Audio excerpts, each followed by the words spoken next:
l'élection d'un président des États-Unis, c'est évidemment très important, mais c'est pas tout. C'est pas tout.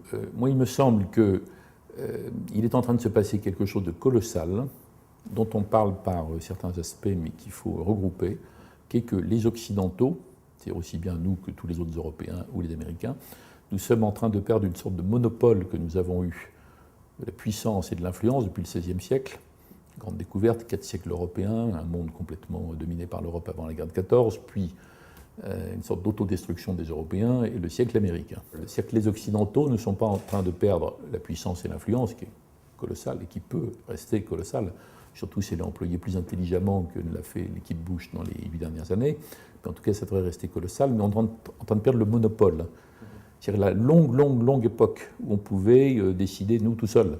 Cette espèce de vision où c'est que nous, quoi, tout le temps, y compris les Occidentaux les plus généreux, qui pensent qu'il faut s'ingérer, ne pas laisser un peuple dans la détresse, qu'on comprend très bien, mais c'est toujours par rapport à nous. C'est nous qui devons déterminer le monde, quoi. Et c'est des ONG d'Occident qui s'ingèrent au Sud, c'est pas des ONG du Nigeria qui se préoccupaient du conflit en Irlande du Nord. Bon, il y a toute une espèce d'époque comme ça qui est en train de se terminer. Nous sommes quand même challengés, si je puis me permettre, par des colossales puissances, émergentes, réémergentes, émergentes, donc la Chine, ou alors réémergente, mais il faut remonter quelques siècles avant, réémergente la Russie, qu'on a eu tort de voir disparaître, de croire qu'elle avait disparu.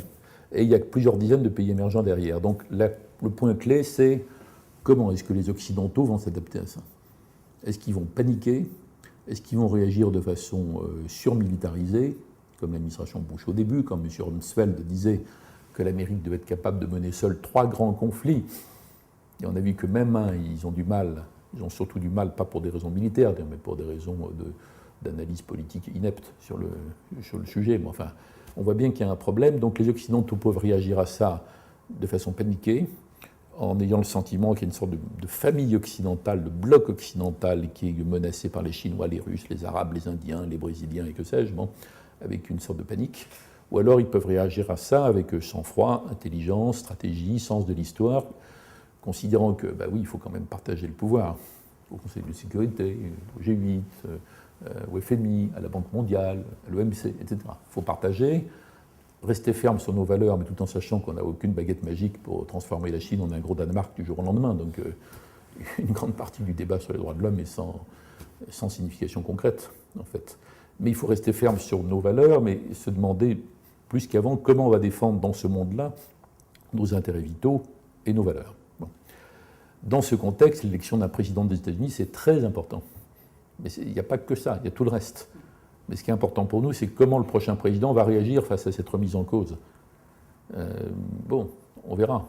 Il me semble que dans tous les cas, le monde verra partir avec soulagement l'administration Bush, sauf un ou 2 pays. Que même si c'est M. McCain, ce sera un changement apprécié, puisque les gens diront, bon, c'est un nationaliste classique, c'est un républicain, très bien, mais enfin, il n'a pas l'air d'être illuminé, il n'a pas l'air de vouloir s'engager dans des croisades un peu dangereuses. Et si c'est Obama, je pense qu'il y aura une sorte de choc. Les gens seront stupéfaits de son élection à cause de, non pas du fait qu'il soit noir, puisqu'il est à moitié blanc, donc il n'y a pas plus de raison de dire qu'il est noir que blanc, mais parce qu'il est métis. Et à travers ça, une grande partie du monde se dirait c'est formidable, voilà quelqu'un qui est à la fois américain et qui en même temps, compte tenu de sa vie, de sa famille, de ses ancêtres, il peut comprendre une grande partie du monde. Donc une partie du monde se dirait c'est comme un président du monde. Puis après, il y aura forcément un peu de désillusion, parce que les gens se verront que c'est quand même le président des États-Unis. Bon, mais ça dépend de sa politique aussi, ça dépend de comment il fait. Donc c'est un tournant très important, mais qu'il faut remettre dans ce contexte. Je développe la même réponse, qui est que l'Amérique doit se demander comment elle se comporte avec les autres puissances potentiellement rivales. Il n'y a aucune puissance capable d'arriver à son niveau avant longtemps, en réalité. Mais la vitesse de développement de la Chine impressionne tout le monde. Alors, du point de vue de l'Amérique, s'ils prennent la Chine ou la Russie, par exemple, je pourrais prendre d'autres exemples, est-ce que c'est un partenaire commercial? Oui, ça l'est. Est-ce que c'est un pays qui achète opportunément des bons du Trésor, ce qui permet de faire porter la dette américaine? Bon, en même temps, ça devient un créditeur, ce qui peut devenir dangereux au bout du compte. Ils n'ont pas intérêt à perdre leur crédit non plus. Donc ça crée un lien entre les deux.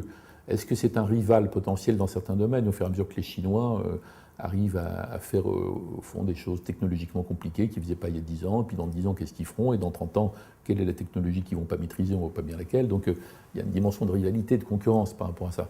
Est-ce que c'est une menace? Le Pentagone passe son temps à dire c'est très grave, parce que le budget a augmenté de la défense a augmenté de 180% en 2-3 ans, mais quand on regarde les chiffres réels, le budget américain est plus de 10 fois supérieur au budget chinois, même après l'augmentation considérable des dernières années en matière de défense. Donc, ce que je veux dire par là, c'est qu'il y a une question de choix de la part des États-Unis. Quelle est la priorité dans tout ça? La politique étrangère, ça ne peut pas porter que sur le commerce ou que sur les droits de l'homme ou que sur la sécurité. C'est une synthèse. Quelle est la synthèse? Donc, le choix des États-Unis, c'est comment ils se comportent. Enfin, est-ce qu'ils cherchent à endiguer cette puissance? Est-ce qu'ils cherchent à la contenir? Est-ce qu'ils cherchent à la refouler? Est-ce qu'ils cherchent à faire un accord stratégique comme Kissinger et Nixon l'avaient fait avec la Chine en 1972? Même chose par rapport à la Russie et par rapport à des tas d'autres pays. Donc ça, c'est un choix central pour l'Amérique. Comment elle se comporte avec le reste du monde? C'est-à-dire, les Américains disent ça, l'Amérique est the rest. Le reste, les autres. Comment on fait avec les autres? On a dominé tout ça, qu'est-ce qu'on fait maintenant? Et il y a plein de livres qui sortent. Donc, comment on doit se comporter dans un monde post-américain, disent même certains analystes. Ce qui allait un peu vite en besogne, mais ils veulent dire là où l'Amérique n'a plus le monopole, comme la question que je pose dans mes propres livres. Ça, c'est un choix stratégique pour l'Amérique.